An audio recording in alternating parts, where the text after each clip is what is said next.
Hello and welcome to our Strolo Star program, which introduces you every season to some of the inspirational people from the CF community.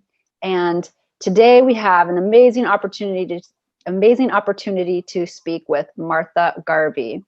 My name is Julie Wen, and I'm the communications coordinator with the CFLF. And I'm joined on this call with Brian Callanan, who is the founder and executive director of the CFLF, which stands for the Cystic Fibrosis Lifestyle Foundation. And also joined with new CFLF member Tiffany McDaniel and our Strolo star of the season, Martha Garvey. Before we get started, though, I'd like to introduce Brian Callanan and have him share just a little introduction to the CFLF program and what our organization does and our role in the CF community. So, Brian? Well, thank you so much for joining us today, Martha. I'm really excited to get to talk with you more and learn more about you to share with the community. And this has been a great new program that we've started in being able to highlight some of the amazing people that we've been able to assist through our recreation grant program. So thank you for joining. Thanks for having me. Absolutely. So the Cystic Fibrosis Lifestyle Foundation, I had started back in 2003 with the intention to really help bring awareness to people with CF about the importance of exercise as an element of their lifestyle. That the benefit of being active, not only physically, but psychologically, socially, all contributed to such an important intersection between all of those elements of life. And so we began with providing assistance, financial assistance in 2007 in the form of recreation grants to people with CF. Initially started with young adults and adolescents, which really wanted to focus on that difficult period of life and that roundabout where you come out of that roundabout with a trajectory that can be either upward, maintaining, or downward. And we really felt as though exercise was a factor that could impact your trajectory as you became an adult and started to establish your adult life and the choices you made with your careers and just general behavior and perspective about the importance of exercise. So in 2007 was our first grant awarded. And since then, we have awarded over 1,600, almost 1,700 recreation grants, totaling almost $800,000, which I never really anticipated that we would get to that point of being so close to even $1 million in assistance. So the need for financial assistance, though, has really been prevalent in the community. That we've realized very quickly with adults that may be on limited income or Social Security, that it wasn't possible to afford the activities that they wanted to pursue, both for physical and mental health. And also for younger patients whose parents wanted to start children as young as possible on the behaviors of enjoying the outdoors and being active.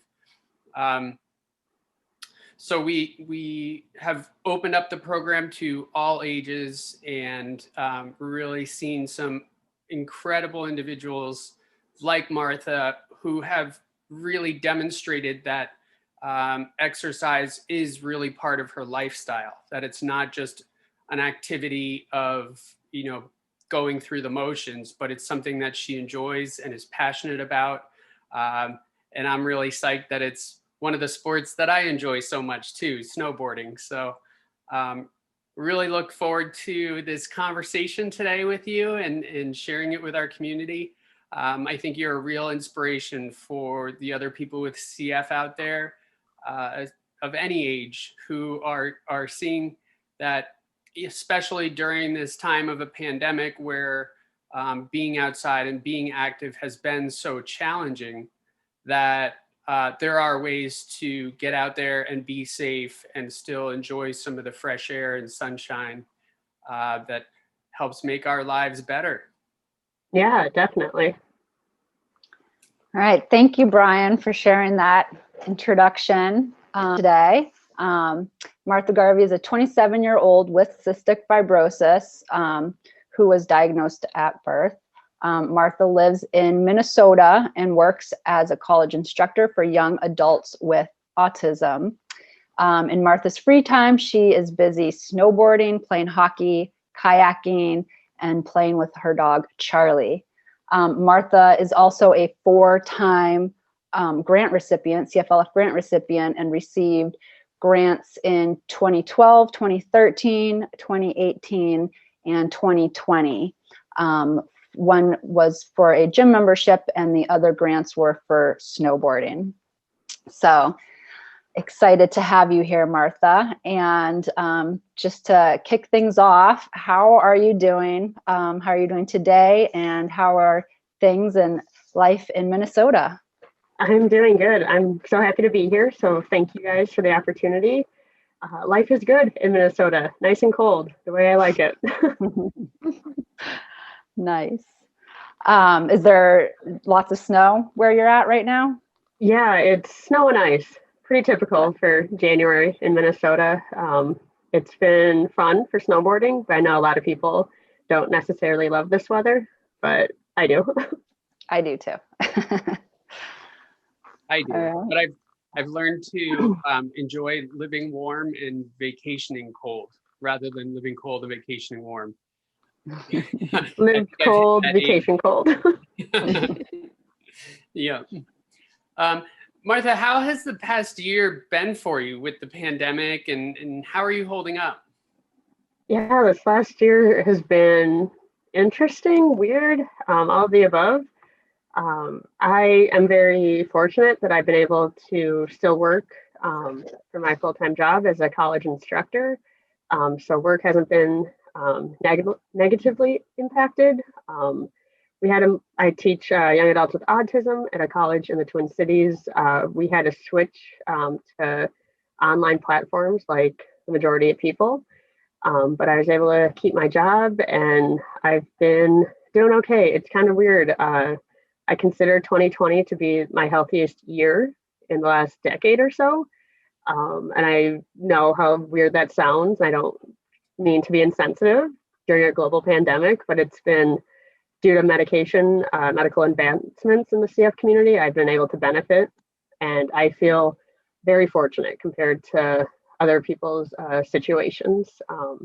So I try to take that with me throughout the year, that things could be worse. I'm grateful for my health, and I'm doing everything I can to keep it that way.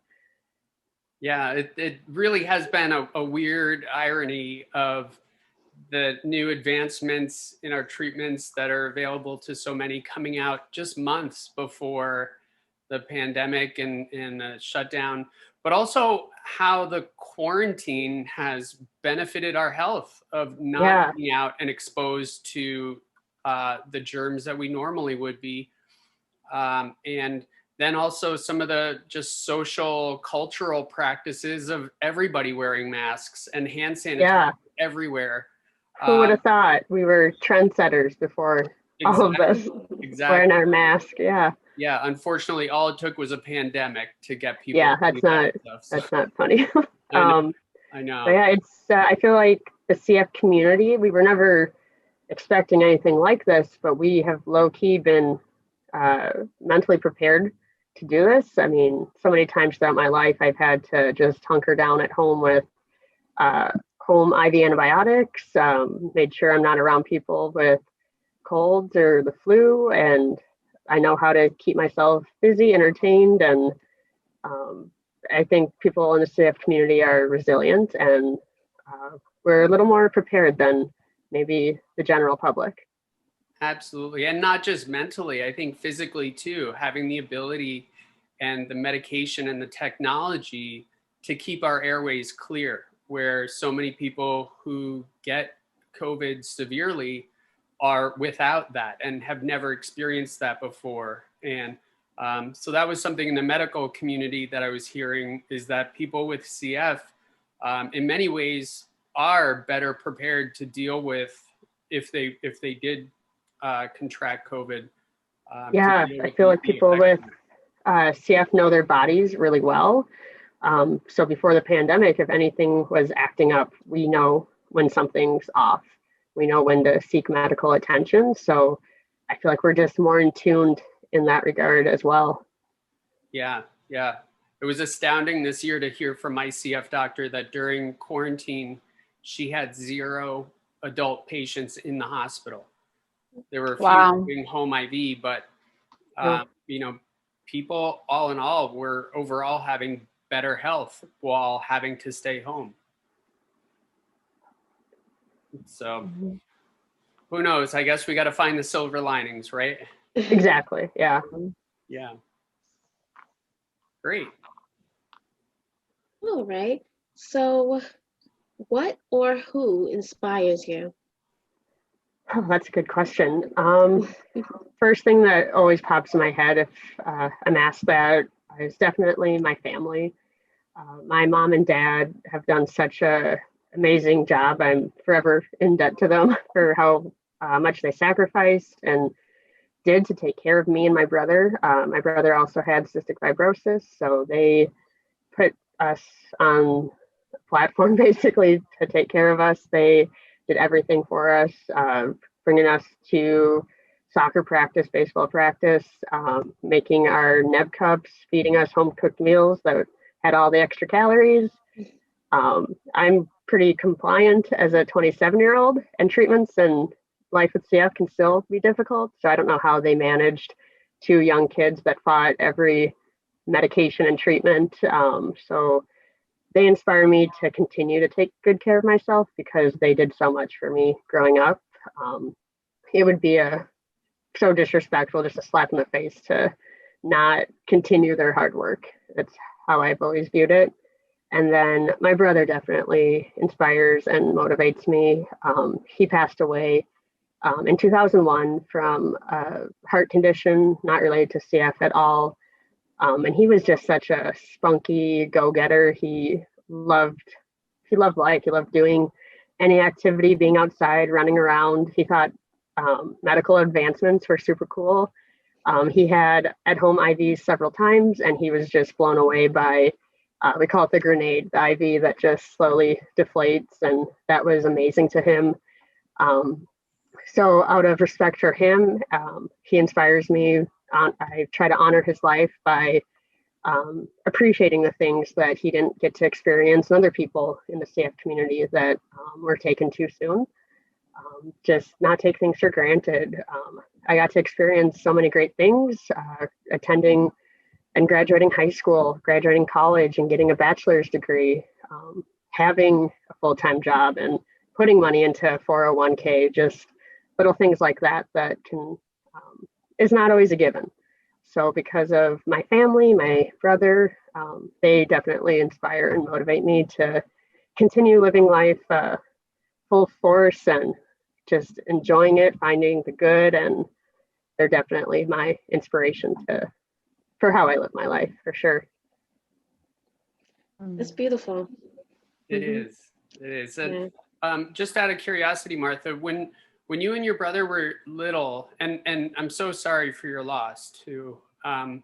When you guys were little, did you grow up with the vest, or was there a point when your parents were doing the clapping on your chest? We did not have the vest. I can't remember how old I was when we got it, but we had, I don't remember what it was called. It's like the table, it almost looks like a masseuse table. Yeah. It would tip, and my parents, or my mom mainly, would do the vest treatments by hand. We got the one vest at one point. I think that was before I was in kindergarten. So by the time I was 4 or 5, we had a vest that we only could get one based on our insurance. So we'd take turns on that. But I know with my brother, my mom and dad had to be creative with him. So he did not like to sit still. He was a little stinker when it came to vest treatments. We had police dogs growing up.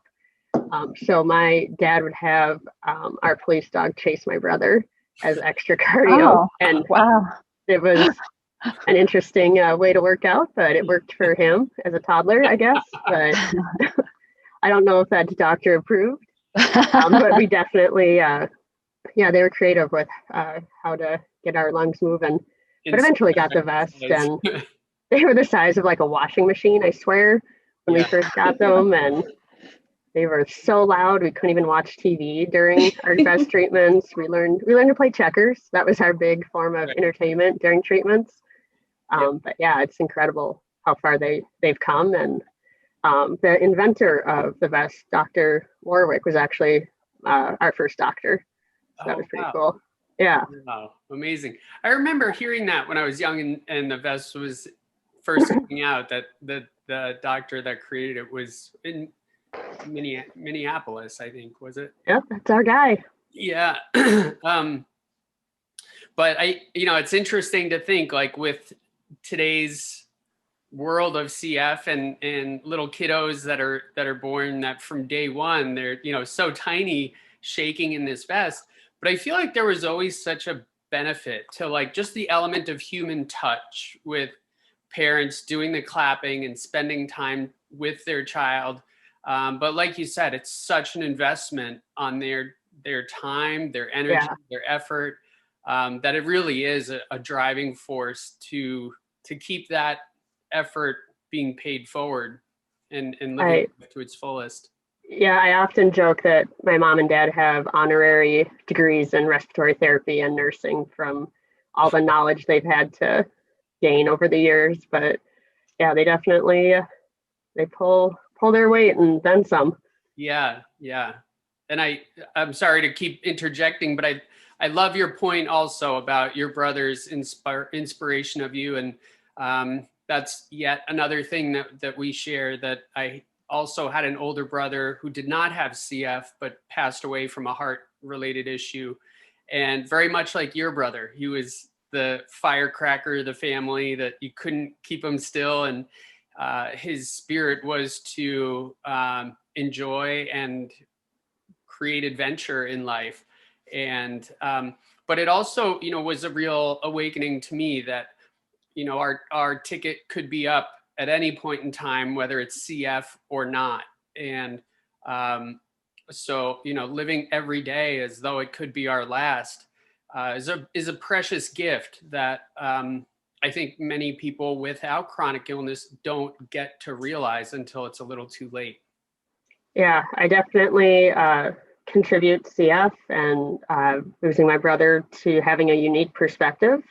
I wish I didn't have to get that perspective from those certain circumstances, but I'm definitely thankful for the perspective, because how I continue to move forward and live life is definitely, I feel like it's meaningful. And the best you can do at this point is to honor those that aren't here and just live a life that they would be happy about.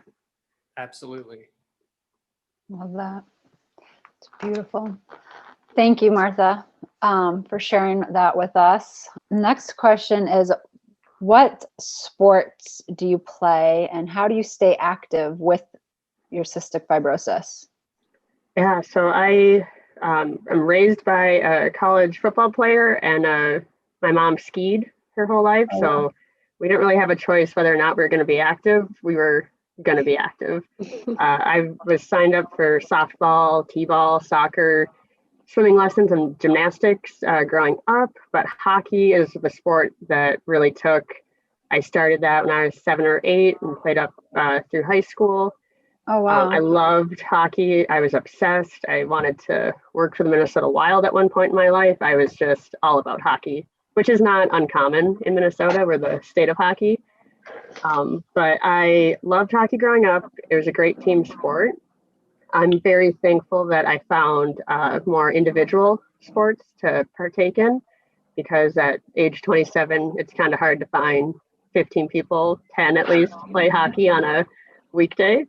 What position did you play? Oh, yeah, I was defense for the majority of my little hockey career. And then I was backup to the backup goalie if needed, because one year our varsity hockey goalie was injured, and I don't know if we had our JV goalie came up, and I had to be the JV goalie after not playing goalie for 8 years. So that was Oh, that was wow. a fun game we lost, but good experience.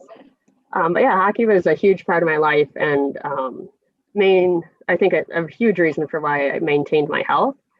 But today I I kayak, I snowboard, I love hiking, I love biking, downhill mountain biking is pretty awesome. Being in Minnesota, if you can't find a way to get outside in the winter, it's going to be a long, cold, sad winter.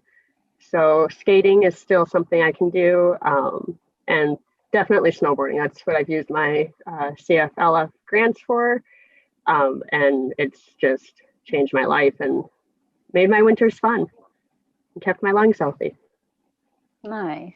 That's awesome. I'm in Vermont, so I love the winter also and the outdoor activities, and it's such good exercise. I was just out snowshoeing a couple hours ago and love getting that fresh winter air. It's so fun being outside in the winter, because not everyone is up for that. So for snowshoeing, you might have some areas to yourself. When I do little winter hikes with my dogs, I love that sometimes I'm the only one in the woods, and it's great for social distancing too. Yeah. Mm-hmm. Yeah, definitely. Nice. Okay. Well, I guess I'll just ask a follow-up question. How has exercise in general impacted your overall health? Yeah, that's a great question. I think growing up, it was the reason. I just flung a ponytail, sorry. I'll start that question over again.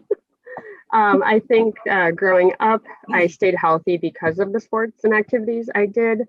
Like I said, hockey was my favorite sport. So to be good at hockey, I wanted to, or I had to be healthy.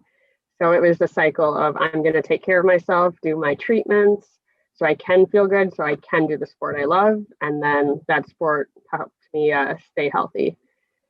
If I was ever in the hospital with IV antibiotics during the hockey season, I was even more determined to get the heck out of there so I could go back on the ice.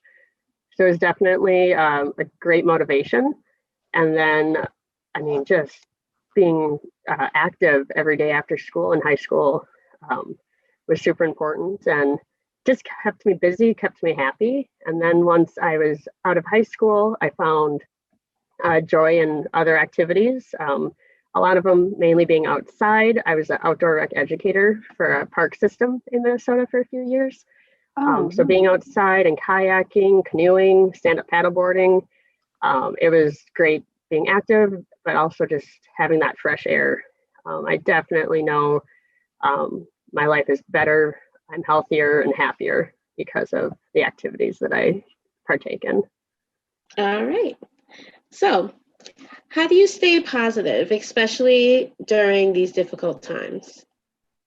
Yeah, isn't that the question of the year? I mean, it's easier said than done, of course, but I tried to just focus on good things in my life. When I was younger and in and out of hospitals, I would focus on the smallest things that would get me through the hospital stay or get me through the day. I was obsessed with the Minnesota Wild, so if there's a Wild game that night, that was my highlight for the day, if not the week.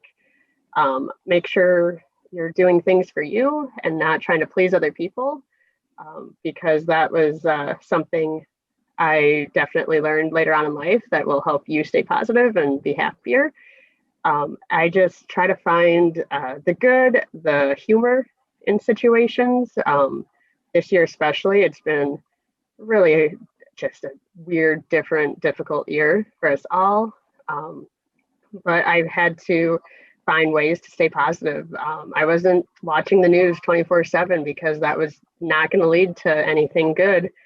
You just have to find that healthy line of being educated and aware of what's going on, but not consumed where you're just going in a downward spiral. So I find things that make me happy in life every day. I love food. That's my like biggest motivation. I sound like I'm a German Shepherd, like I'm food motivated. But sometimes, like in quarantine, the days seem like same thing every day, just over and over. I would order out and get my favorite Mexican food in town, and it's like, all right, that was good. That was a highlight of my day. It sounds really silly and simple, but you just have to hold on to those little things and just hope that eventually things turn around. I think the CF community is really good about being hopeful and looking to the future, which can be hard at times, but I know it's important to find hope and stay positive and just focus on the good when you can. Awesome. What a great perspective to look at things. And you mentioned, in what you just said, you mentioned turning to humor in difficult times. And in one of your blog posts that you've actually written in the past for the CFLF, I don't know if I mentioned that in the beginning, but Martha also writes for the CFLF blog. And in one of your posts titled Laugh Often, you wrote about your love for comedy and how it helps you deal with some of the difficulties in having CF, especially while in the hospital. Can you tell us a little bit about your journey with comedy and who your favorite comedians are and how laughter can make such a difference? Yeah, I started off just being a comedy fan based on staying up late and watching late night talk shows. Usually while I was doing my vest treatments with my family, they watched David Letterman, Conan. They were the two late night talk shows that had the most stand-up comedians as guests. So that was just part of my childhood, watching those guys. And then just watching like YouTube videos in middle school of things that made me laugh, SNL bits, whether it's from like the early 90s with Farley and Spade and Sandler. I just love Farley. He is the funniest person to me still. So it's just finding those videos and watching late night talk shows. And then eventually in college, I don't even know how it happened, I started doing stand-up comedy just as a hobby, like a open mic hobbyist, I guess. And it was really fun. I don't know how it happened, but I ended up getting 10 minutes my first set at my college town in Mankato, Minnesota. And the majority of my bit was about CF and CF related diabetes, and which is a serious topic for most people, but I was just having fun with it and going off about it and making little jokes, and people seemed to enjoy it. And I started doing like a monthly showcase in Cato until I moved out of Mankato and back up to the Twin Cities. And then I was doing open mics throughout the Twin Cities at Acme or the Joke Joint. The Joke Joint is in St. Paul. It's not in business anymore. I don't think that's my fault. I don't think it's like my bits. But it was just really fun to do stand-up comedy. I haven't done it in a couple years now. I started going to a film school I liked writing comedy more than performing. And my hopes at the time was to do a CF-based like sitcom. I wanted to write something that was about CF, but funny, which is not always the case. Like I said, it can be a serious topic, but some of my favorite comedians, they base their comedy off of really serious things. I think of Dave Chappelle, and a lot of his bits are about social injustices, which is something that is really difficult to make funny. Pete Davidson, his bits are about his dad passing away on 9/11, or Tig Notaro, and her bits on having breast cancer. Just horrible things and situations and experiences that these comedians find ownership in and can somehow make funny. So I have a dark sense of humor apparently, but I find that so cool. And just, like I said, the ownership of an unfortunate situation that they can spin around and make funny. Mm-hmm. And laughter is the best medicine. Yeah, there you go. Yeah. So true. This year, I don't know how many times I've said, if I don't laugh, I'll cry. So Yeah, exactly. have to find the humor in reality. Mm-hmm. Yeah. Aside, I don't know if you're still doing that, but aside from exercise, what other things do you like to do for fun, and how do you tend to relax? I like to stay busy. So a lot of the hobbies I mentioned are also my favorite activities as well. So kayaking, paddleboarding. I love watching hockey still. I love watching football. I'm a Chicago Bears fan, so it's kind of sad right now. They didn't make the playoffs, or they didn't win. And then I like to stay busy, but I can also just turn it off. I love relaxing. I am never feeling guilty about taking a day to just be a couch potato. I love it.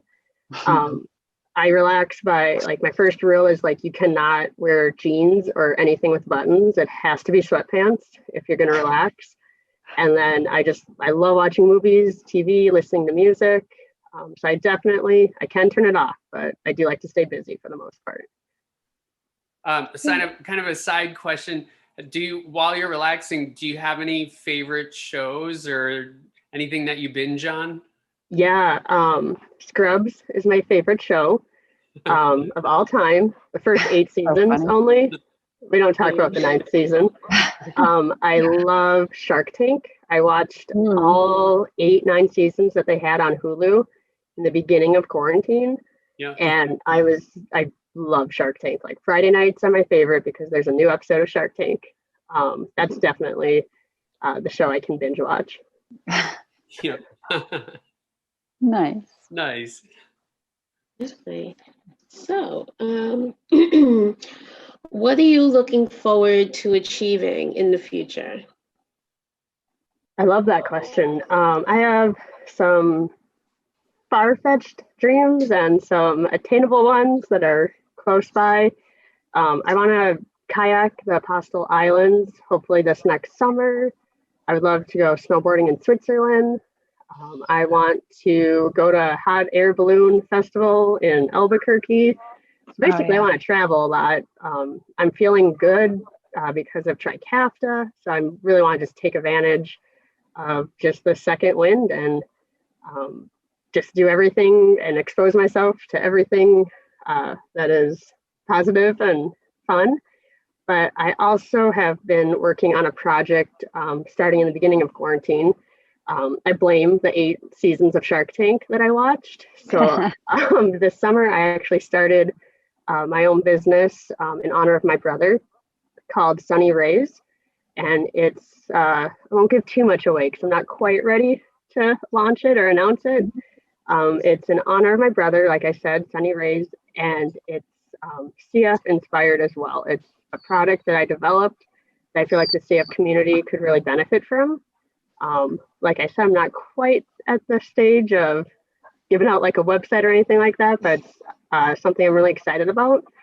And it's honestly because of boredom and Shark Tank that I have come up with this.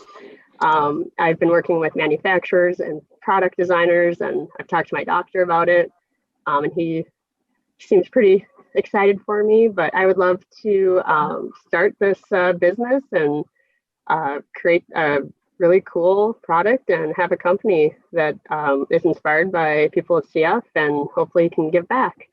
So I blame you guys for that, because your organization is definitely giving back to the community, and I was inspired by you guys for sure. Well, please remember us when you're a billionaire. Yeah. I will definitely be looking out for it. I'll give you guys the first blog post of it when I'm ready to announce. Good. That's exciting, though. That's really exciting things to really look forward fun. to. Like I did not go to college for business. I'm a Parks and Rec degree, but I took a sales class in high school, and apparently that was enough that I needed to set forward for the business. Yeah, I'm really excited. Hopefully in the future next year, so I can announce it in a better way. Yeah, well, we look forward to hearing more about that. So absolutely, definitely. Awesome. So now Martha has been writing you've been writing for the CFLF blog for a few years, and there are several articles that I think are just so inspiring that you've written, and definitely worth reading for anyone who's watching this. So I plan we'll add the links below and in the caption of the video so folks can check out some of your blog posts. But I did want to just take a minute to read an excerpt from one of your blog posts that you wrote for the CFLF entitled Beauty in the Struggle. And I think this particular excerpt is a good reflection on what we've been talking about throughout this interview and your perspective in dealing with difficult situations and times. So I'm just going to take a quick minute to read that excerpt and then have you just talk a little bit about that blog post and your love for writing and writing for the CFLF. So, although it may seem like the biggest oxymoron ever, I do believe there is beauty in everything, even CF. Regardless of everything this disease has put me through, it's given me a beautiful and unique perspective of life. There is beauty everywhere. There's that blissful beauty of being told you get to go home after being in the hospital for weeks at a time. There's the beautiful moment of normalcy when your favorite nurse is working and cracks jokes with you and asks how your family is doing. There's beauty in the shape of pure delight when you get to take that first shower without a plastic glove over your IV. There's triumphant beauty in seeing your pulmonary function tests improve and that your hard work and diligence has paid off. There's bittersweet beauty in seeing your friends and family come together to rally for you in order to raise funds and awareness for the CF Foundation, or that oddly beautiful moment when a new friend tells you they Googled your disease because they care about you and wanted to know more. This disease is ugly, but that doesn't mean life is. There's beauty in the struggle and in the resiliency of those with CF.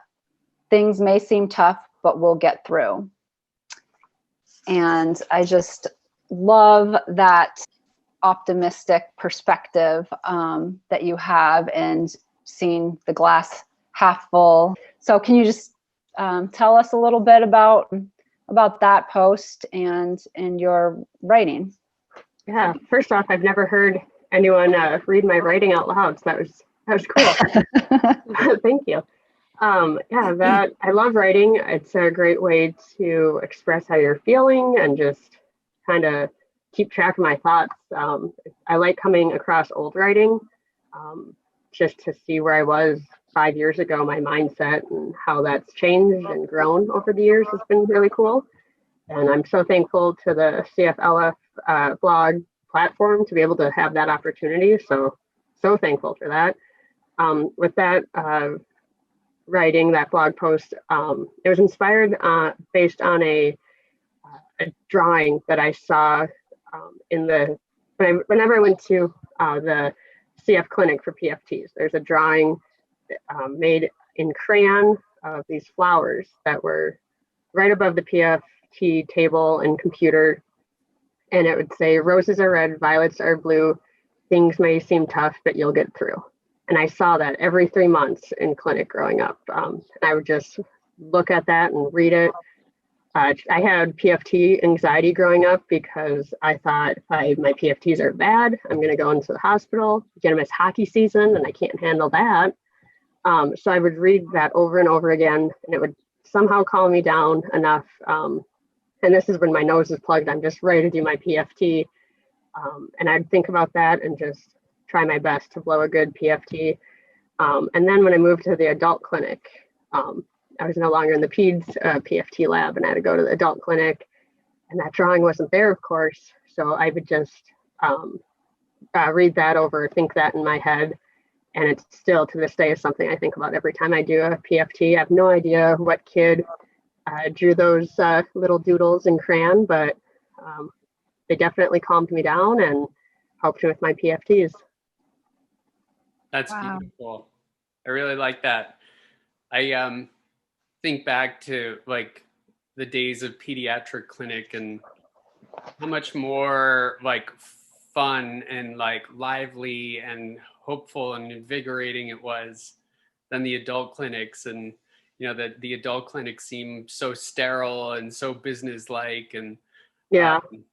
I can see why many people with CF don't want to transition and sometimes go into their 20s before they change from a pediatric. Yeah, they basically had to kick me out of peds. I was like in my 20s. No, I mean, I grew up with my CF nurses and my doctor. One of my CF nurses ended up, actually was my neighbor growing up. So she babysat me and then became a CF nurse. And Oh, wow. pretty funny. Wow. I joked around with her. I was like, I never expected you to like take my urine sample or blood sample when you were babysitting me. But moving out of peds was definitely hard. I think I cried because I had to say goodbye to my doctor, Dr. Regelman. Shout out to him. But yeah, it's, I mean, the adult clinic at the U of M is amazing. I'm so thankful to be there. But I want to go back to peds. They had like dinosaurs you could climb on and a guy that gave out free books and stickers. Like, that's where it's at. Yep. I know. I look back at when they used to have like public coloring books in the waiting room, like yeah, we're all just infection touching everything. Yeah, they had like these loopy puzzles that you'd play with the toys, and like we're all just touching that and going in the clinic together. Yeah, sticking crayons up my nose and then. But I think that perspective that you illustrate so beautifully is something that I've shared in and have heard from so many people with CF that I think it really is one of the brightest rays of CF is people's ability to see the disease not only as the difficulty but the beauty in it, and it's simple things that again can get overlooked by people who are not faced with such challenge, like the preciousness of every moment of every day, every breath. Yeah, and just the gratitude for the basics in our life and our health overall.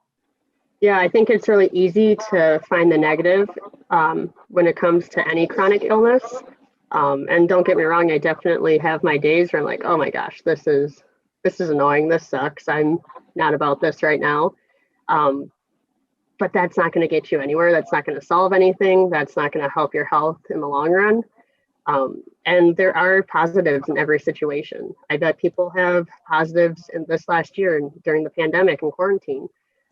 It's not good how we got to those positives, having a global pandemic, but hopefully people can find the positive. Like because of CF, I have one of my best friends named Zach. We met at a college party and we found out we have CF and we had to of course distance ourselves, but that was like 2013, maybe 14. And he's one of my best friends now. And I never would have met him had we not, I mean, I maybe would have met him, but we wouldn't have had the bond and the friendship we have now without CF. So there's definitely positives in any situation. You just gotta look for them. Exactly. Yeah, that's so true. And definitely, I feel that CF, well, all of us CFers, we have this uniqueness.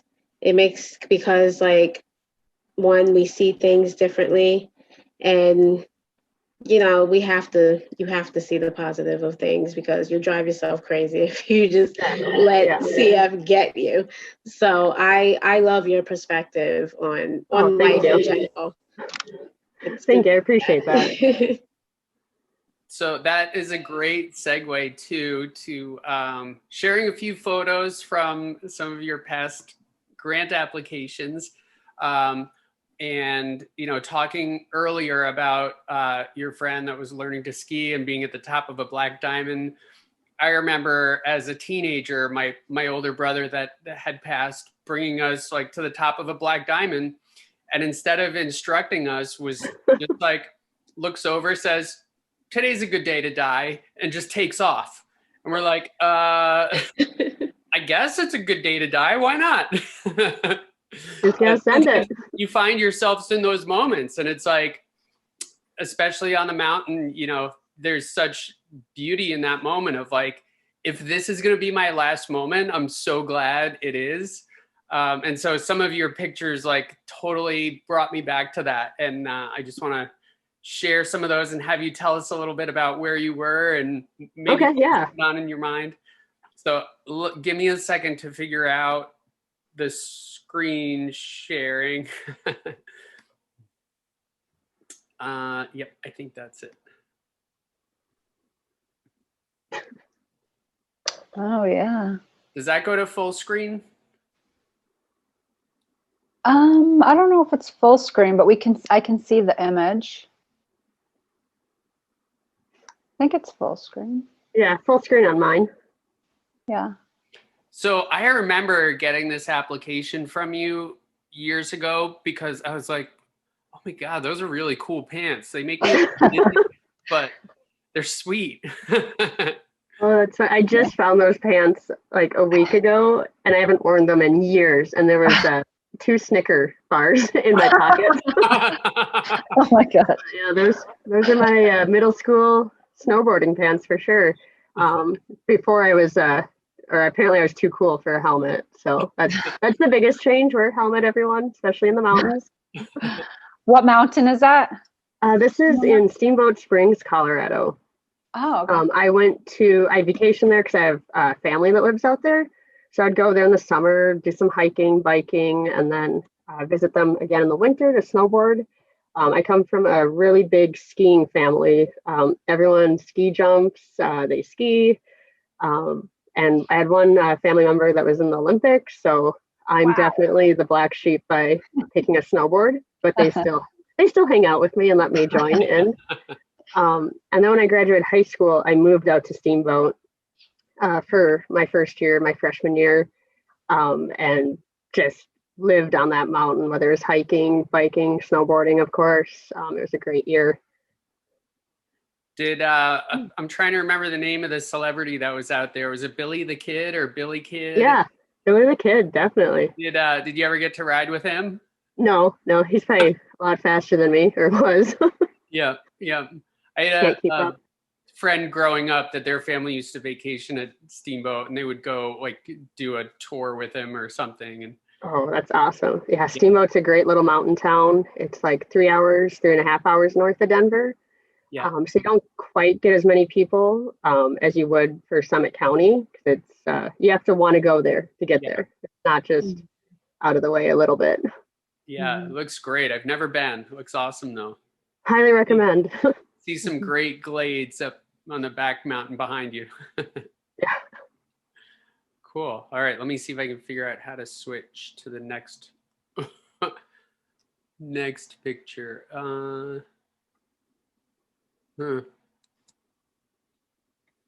No, I thought, let me do this. No, I had all these pictures open and then I just, clearly I'm not the savvy one about sharing. Okay, how about this one? Oh yeah, that one is in Steamboat as well. That was one of our powder days my freshman year. And look, I have a helmet, so I'm good to go. It was a powder day freshman year, and we all just ditched class. We went to the mountain. I didn't have a car, so I had to take a bus, but I made it to the mountain eventually. And it was really funny because you would see our professors out there, our instructors. So we all just had a day where we played hooky, and it's very common apparently out there on good powder days. Yeah. I mean, it was just heavy snow, and it looks yeah, you can see it. I mean, look, there's just like a foot of snow like basically on my board. On your board, yeah. Yeah. And it was great. You fall or mess up and tumble, you don't even feel it. It's just falling into a cloud. Yeah. And hoping you can get back up. Yeah, so you don't get stuck or stay away from the tree wells. Yeah. Out of all the places that you've been boarding, what's your favorite mountain or region, or, you know? Yeah, Steamboat is definitely near and dear to my heart because I lived there for a year. But my very first mountain I snowboarded at was Heavenly out in Lake Tahoe. Mhm. It was my first real exposure to snowboarding on a mountain and just fell in love with it. The views are amazing when you get to the top. It's like half a desert, half a winter wonderland. It's just like nothing else. And I think I was in like middle school the first time I went out there with my mom. And then just a couple seasons ago, I went out there because my best friend moved to Lake Tahoe. And it was just really cool to revisit the mountain again. And I just lucked out both times with really great snow and conditions. But yeah, there's definitely a lot more mountains that I need to explore and check out. Yeah, Heavenly's Awesome. a huge mountain too. I mean, straddling So two cool. states. It's Yeah. really cool that you can ski from one back to the other. And it's so But interesting that you can take the chairlift down. yeah. I have never experienced that. Mhm. It was cool. It was nerve-wracking, but it was really cool. And then you just have that amazing view of the lake as you're taking the lift down. And Yeah. yeah, it was a easy way back down instead of taking all the blocks down. But it was Pointing, great. laughing at the people trying to make it down Gun Barrel. Yeah, it was like I'm good. I'm gonna just take the chairlift down. Exactly. Yeah. So hopefully, if we get to have our Strolo Tahoe again in the future, we'll get to have you come down to join us for it. Yes. Oh my gosh, I would love that. Maybe we'll Yeah. get you up in front of a mic too. Oh, okay. As long as I can head out to Tahoe, any excuse. But this picture reminds me too of like one of my philosophies just in life and how snowboarding has impacted that, that I've shared pretty frequently about when you're in woods like this, especially where in this picture the trees are a little bit tighter together, and you know how easy it is to be looking at the tree that you don't want to hit, and how you have to really discipline your sights for the gap between the trees where you do want to hit. And, you know, same with CF, that if your sights are set on avoiding illness, are you all the more likely to hit that tree that you don't want to hit versus achieving health and that being the gap between the trees. So Oh, I love that. Yeah, that's a great way to think of it. yeah, I mean, because there's so many obstacles and challenges that come up in life with CF, and sometimes those trees are spaced out and it's a nice cruisy ride, and other times it's pretty tight and intense and you really have to have your focus on. But disciplining your sights is so essential. Yeah, definitely. And I love snowboarding. But as soon as I started it, I just felt strong and in control. And I've mentioned that in other grant applications, but that's not a feeling you always feel with CF. You can do everything possible and still can end up getting sick. That's common with chronic illness, of course. So when I was snowboarding at a young age, it just opened my mind to being strong and in control. And also any sport where you can like take a break and hop into a chalet and get nachos is just an added bonus.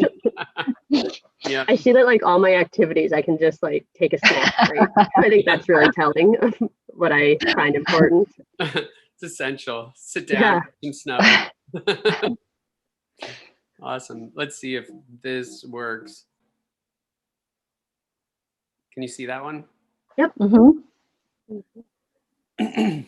That's at Afton Alps in Minnesota, my local hill. I should have sent you guys the after photo. I left the hill that day in a giant wrap. I broke my wrist. Oh no. Put me in a sling as if I like dislocated my whole shoulder. But I fell off the chairlift with my mom, or she kicked me off is what I tell everyone. My mom kicked me off the chairlift and I broke my wrist. But I had a great day before that happened. It was great conditions. It was super. Yeah, you look happy. Bluebird sky. Yeah, I was so happy. Yeah. Yeah, I should have sent you the after photo. It's Afton Alps. That's my local hill, and I've gotten injured there so many times. They're probably happy I gotten better at snowboarding over the years. Yeah. Yep. I noticed you got your hydration pack on. So important during. Yeah, can stash some food in there as well with CF related diabetes if I ever go low. I'm always packing candy somewhere. Yep. Yeah. I know. I think when I'm snowboarding is probably when I'm most hydrated in my life. Yeah. Cool. This next one I love. Oh yeah. That is at that's Mount Hood out in Oregon. Oh, I yeah. went there last February, right before the world shut down. So that was my last ski trip, snowboarding trip. That was your last time riding before It all was, of it this? was different because in Oregon it was glacier ice basically up there. I rode Mount Hood, Mount Bachelor.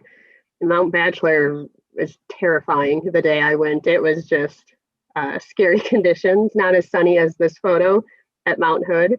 It was really cool to go to just a different region of the country and snowboard. And this was probably a couple months on Trikafta at that point in my life. And it was really cool because that moment, my boyfriend took this photo. I had to take a break because my legs were sore and not because my lungs needed a break. And that was like the first time my legs have let me down before the lungs. So it was a cool moment. And That's awesome. yeah, Wow. So now I just need to work out my legs more because the lungs are doing pretty good. Yep. Yep. That's great. I started Trikafta in January, and by the time I got to snowboard in Tahoe, like my legs were super weak, like I hadn't trained or anything. Yeah. And so then like that probably may have been the same weekend as this picture, but the following week everything shut down and I didn't really get to exercise outdoors for months afterward. And so here in Florida, ocean swimming, like distance swimming, has become one of my passions. Oh, awesome. And it wasn't until August that I got to go back in the ocean. And when I started swimming was like, oh my gosh, I cannot believe the difference that my lungs are feeling, because I never had been able to like push my respiratory limits since being on Trikafta starting that in January. Yeah, it was really cool. And even just this season, going to local hills to snowboard, I've noticed just my lungs are not the issue. I always joke around that I like to be outside for my activities in case I need to cough anything up. I can just do it outside. Yeah. It was just crazy that I wasn't coughing. I used to get like a runny nose all the time when snowboarding, just being outside. Yeah. That wasn't a thing. The biggest letdown was I had to get new snow pants because I gained 20 pounds on Trikafta. Oh, wow. That is a small price to pay for some good air, but yeah, it's cool trying all these activities for like the first time ever again with Trikafta. Yeah. That is awesome. I love it. Cool. Thank you so much for sharing those stories with us. Well, thank you so much for having me. This has been fun.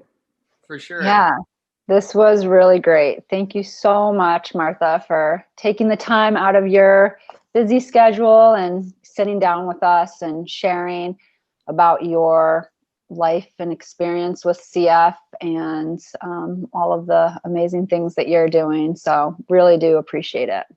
And thank you guys for taking the time to listen to me and for everything you do with the CF Lifestyle Foundation. I'm so thankful for everything you guys have done. You've made my life better. Just being able to snowboard every winter has been such a highlight. So thank you so much. I can't thank you enough. Well, CFLF wouldn't be what it is without you. And, it's our dream, my dream to come true to get you out there. So thank you. Thank you for applying. Thank you for being you. And thank you for kicking CF's butt. Oh, yeah. Yes. Yeah, definitely. All right. Well, thanks for joining us, and join us next time for the next Strolo Star in the spring. So this concludes our winter Strolo Star of Martha Garvey. Thank you. Woohoo! All right. Bye, everyone. Thank you. Bye. Thank you, everyone. Take care.